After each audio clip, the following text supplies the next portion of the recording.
مولانا جرجس صاحب کی ویڈیوز دیکھنے کے لیے ہمارے چینل کو ابھی سبسکرائب کریں اور بازو والے بیل آئیکن کو ضرور سے دبا دیں۔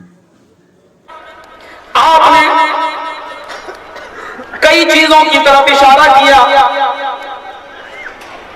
آپ نے مسلمانوں کے خون کی، مسلمانوں کے مال کی عزت و احترام کو باقی رکھا، اس پر لیکچر دیا۔ زمانے جاہلیت کے تمام امور کو آپ نے اپنے پیروں سے روند ڈالا، زمانے جاہلیت کے خون خرابے کو اپنے پیروں سے روند ڈالا، زمانے جاہلیت کے سود اور بیاج کو اپنے پیروں سے روند ڈالا۔ آپ نے عورتوں کے تعلق سے بڑی اچھی نصیحتیں کی۔ آپ نے قرآن کریم کو مضبوطی سے پکڑے رہنے کی وصیت بھی فرمائی، نصیحت بھی کی۔ مختلف باتیں، مختلف چیزیں آپ نے بتائیں، اور بتانے کے بعد آپ نے خطبہ حجۃ الوداع کے موقع پر ایک بات آپ نے یہ بھی کہی تھی، وہ تقریباً 1 لاکھ سے اوپر کا مجمع تھا۔ مختلف سیرت نگاروں نے مختلف باتیں بیان کی ہیں۔ کسی نے کہا 1,24,000 کا مجمع، کسی نے کہا 1.25 لاکھ کا مجمع، کسی سیرت نگار نے لکھا 1,44,000 کا مجمع، لیکن یہ کنفرم ہے کہ 1 لاکھ سے زیادہ کا مجمع تھا۔ 1 لاکھ سے زیادہ کے مجمع میں آپ نے جو خطبہ دیا تھا، اس خطبے میں آپ نے لاسٹ میں جو بات کہی تھی، وہ بات آپ نے اپنی قصوہ نامی اونٹنی پر بیٹھ کر عرفات کے میدان میں نمرہ کے پاس، جہاں آپ کی اونٹنی ایک وادی کے کنارے لائی گئی اور اس پر کجاوا کسا گیا، اس کجاوے کو کس کر آپ اس اونٹنی کے اوپر بیٹھے، اور بیٹھنے کے بعد آپ نے پورا خطبہ دیا۔ اس خطبے میں ایک لاسٹ میں جو جملہ آپ نے ادا کیا تھا، وہ خطبے کے الفاظ یہ تھے، وَأَنْتُمْ تَسْأَلُونَ عَنِّي فَمَا أَنْتُمْ قَائِلُونَ۔ اے صحابیوں، اے میرے ساتھیوں، ان قریب تم سے اللہ تعالیٰ میرے بارے میں سوال کرے گا، میرے پیغام کے بارے میں سوال کرے گا، میرے دین کی حیثیت کے تعلق سے بات کرے گا، تم سے پوچھے گا میں نے محمد کو جو ذمہ داری دے کر بھیجا تھا، اس نے اپنی ذمہ داری پوری کی یا نہیں کی، میں نے اللہ کے پیغام کو تم تک پورا پہنچایا یا نہیں پہنچایا۔ فَمَا أَنْتُمْ قَائِلُونَ، لوگوں تم کیا جواب دو گے جب اللہ تم سے میرے بارے میں سوال کرے تو تم کیا بتاؤ گے؟ میرے بھائیوں، مجمع خاموش تھا، نبی اکرم کے خطبے کو بڑے دور سے سن رہا تھا، لیکن بیک زبان صحابہ چیخ پڑے، اے اللہ کے نبی، جب اللہ ہم سے یہ سوال کرے گا، قالوا نشہد انک قد بلغت رسالہ، ہم جواب دیں گے اے اللہ ہم گواہی دیتے کہ تو نے جو پیغام محمد رسول اللہ صلی اللہ علیہ وسلم کو دے کر بھیجا تھا، آپ نے اس پیغام کو پوری طریقے سے پہنچا دیا، وَأَدَّيْتَ، آپ نے اللہ تعالیٰ کا حق ادا کر دیا، وَنَصَحْتَ، خیر خواہی اور بھلائی کی پوری ذمہ داری محمد رسول اللہ نے ادا کر دی۔ نبی اکرم نے اپنی امت اور صحابہ کرام سے جب یہ جواب سنا تو اللہ کے رسول کی نظریں آسمان کی اوپر اٹھ گئیں۔ کبھی آپ اپنی شہادت کی انگلی کو آسمان کی طرف لے جاتے اور کبھی لوگوں کی طرف لاتے، کبھی آسمان کی طرف لے جاتے، کبھی لوگوں کی طرف لاتے اور یوں کہتے، اللہم شہد، اللہم شہد، اللہم شہد، اے اللہ میری امت کی اس گواہی پر تو بھی گواہ بن جا، اے اللہ میری امت کی اس گواہی پر تو بھی گواہ بن جا، اے اللہ میری امت کی اس گواہی پر تو بھی گواہ بن جا۔ میرے پیارے ساتھیوں، یہاں یہ جو خطبہ کا حجۃ الوداع کا جو خطبہ تھا پورا، اس پورے خطبے پر میری بڑی تمنا ہے کہ یہ 4 دن جو پروگرام رکھا گیا ہے چیتا کیمپ میں، کل سے شروع ہے، ان 4 دنوں میں ایک دن جس میں میں یہ دیکھوں گا کہ زیادہ ٹائم ہے، 1.5 گھنٹے سے اوپر کا ٹائم، اسی دن یہ موضوع میں رکھوں گا اور نبی اکرم صلی اللہ علیہ وسلم کا پورا خطبہ حجۃ الوداع اور اس کے نقطے انشاءاللہ چیتا کیمپ کے اندر کسی ایک دن میں بیان کروں گا ان 4 دنوں میں، اور مفصل اس کی ایک پوری مکمل ایک تقریر ہونی چاہیے، 1.5 گھنٹے کی، 2 گھنٹے کی۔ آج کل تو تقریر بعد میں ختم ہوتی ہے، یوٹیوب پہ پہلے ڈال دی جاتی ہے، یہ سسٹم چلنے لگا ہے اور اللہ تعالیٰ اس کے ذریعے چلو دین کا پیغام پہنچا رہا پہنچے، اور جو لوگ نہیں سن رہے ہیں یا سننا چاہتے ہیں وہ بھی سن لیتے ہیں اس بہانے۔ کچھ لوگ ایسے ہوتے ہیں جو دیکھیں بولا کیا ہے، تو وہ ایک چیز کو پکڑنے کے لیے پوری تقریر سنتے ہیں۔ تو چلو اللہ تعالیٰ اسی طریقے سے جیسے ڈاکٹر ذاکر نائک کا معاملہ ہے کہ دیکھیں بولا کیا ہے، اس کی ایک چیز کو پکڑنا چاہتے ہیں، پوری 1 گھنٹے کی تقریر سنتے ہیں اور پھر اسلام لے آتے ہیں۔ تو اللہ تعالیٰ ان کو اسی بہانے سننے کی توفیق عطا فرمائے اور پھر ان کو بھی اسلام قبول کرنے کی توفیق عطا فرمائے۔ ہم یہی دعا کر سکتے ہیں، اور ہے کہ ہمارے پاس دینے کا۔ تو میرے ساتھیوں ذرا غور کرو، اللہ کے نبی صلی اللہ علیہ وسلم نے کہا اللہ میری امت کی گواہی پر تو بھی گواہ ہونا چاہیے۔ یہ خطبہ تھا، اور اس خطبے کے بعد الوداعی آثار نبی اکرم صلی اللہ علیہ وسلم کے ظاہر ہونے لگے۔ آپ کو معلوم ہے یہ خطبہ 9 تاریخ کو دیا گیا تھا عرفات کے میدان میں، اس کے بعد 10 ذی الحجہ آتی ہے، اور 10 ذی الحجہ کو صرف ایک جمرے پر جا کر کنکری ماری جاتی ہے۔ 10ویں ذی الحجہ کو جمرہ عقبہ پر سب سے بڑے والے شیطان جس کو بولتے ہیں، وہاں پر کنکری ماری جاتی ہے زوال سے پہلے۔ نبی اکرم صلی اللہ علیہ وسلم نے جمرہ عقبہ کے پاس دوسرے دن جا کر 9 کو تو یہ خطبہ دے دیا، اور 10 تاریخ کو جمرہ عقبہ کے پاس جا کر آپ نے لوگوں کو خطاب کیا۔ ذرا غور سے سننا میری بات کو میرے بھائیوں، بڑا دلچسپ موضوع ہے، اور جناب محمد رسول اللہ کی زندگی کے آخری ایام ہیں۔ اللہ کے نبی جناب محمد رسول اللہ صلی اللہ علیہ وسلم نے اس جمرہ عقبہ کے پاس جا کر جمرہ عقبہ پر لوگوں کو مخاطب کر کے فرمایا، لوگوں مجھ سے مناسک حج سیکھ لو، لوگوں مجھ سے حج کے اعمال سیکھ لو، لوگوں حج کا طریقہ اور حج کے ارکان مجھ سے سیکھ لو۔ شاید اس مقام پر، شاید اس جگہ پر آئندہ سال ہماری تم سے ملاقات نہ ہو سکے، شاید اس جگہ پر ہم آئندہ سال تم سے ملاقات نہ کر سکیں۔ لفظ شاید بھی لگا لیا، اگر شاید نہ لگاتے تو صحابہ کرام کے اوپر کیا ٹوٹتا۔ ایک اشارہ کر دیا آپ نے، الوداعی آیات نمایاں ہونے لگے۔ آپ یہاں پر ایک اور نقطہ دیکھیں، ابھی ایام تشریق کے دن چل رہے ہیں، ایام تشریق کے دن چل رہے ہیں۔ ایام تشریق 10 کے 11 12 13 تک یہ قربانی کے جو دن ہوتے ہیں ایام تشریق کے دن، ابھی ایام تشریق کے دن چل رہے ہیں۔ 10 تاریخ کو آپ نے یہ فرمایا، لوگوں مجھ سے مناسک حج سیکھ لو، لوگوں مجھ سے حج کے اعمال سیکھ لو، لوگوں مجھ سے حج کا طور طریقہ سیکھ لو، شاید اس جگہ پر ہم آئندہ سال تم سے ملاقات نہ کر سکیں۔ پھر ایام تشریق کے وقت میں یعنی 11 12 13 ان تینوں تاریخ میں سے کسی ایک تاریخ میں ایام تشریق کے وقت میں حضرت جبرائیل جناب محمد رسول اللہ صلی اللہ علیہ وسلم کے پاس یہ سورت لے کر نازل ہو گئے۔ اذا جاء نصر اللہ والفتح، سورہ نصر نازل ہو جاتی ہے۔ جب سورہ نصر نازل ہوئی تو وہیں سے آپ نے اندازہ لگا لیا، سورہ نصر کے نزول کے بعد آپ کو یقین ہو گیا، آپ نے اندازہ لگا لیا کہ اللہ تبارک و تعالیٰ سے ملاقات کا وقت قریب ہے۔ جب یہ فرما دیا کہ جب اللہ کی فتح آئے گی اور دین کے اندر داخل ہوں گے، میرے بھائیوں اس سورت کے نزول کے بعد نبی اکرم کو یقین ہو گیا اور الوداعی آثار نمایاں ہونے لگے۔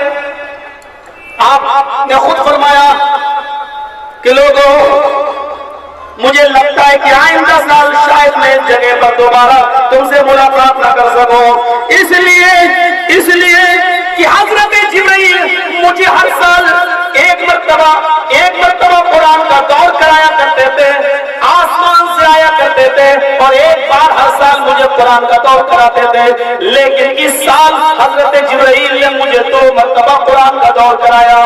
لوگوں شاید اس جگہ پر میری تم سے دوبارہ ملاقات نہ ہو سکے، کیونکہ مجھے لگتا ہے حضرت جبرائیل نے مجھے 2 بار قرآن کا دور کرایا۔ لوگوں ہر سال میں 10 دن کا اعتکاف کیا کرتا تھا، اس مرتبہ میں نے 20 دن کا اعتکاف کیا ہے۔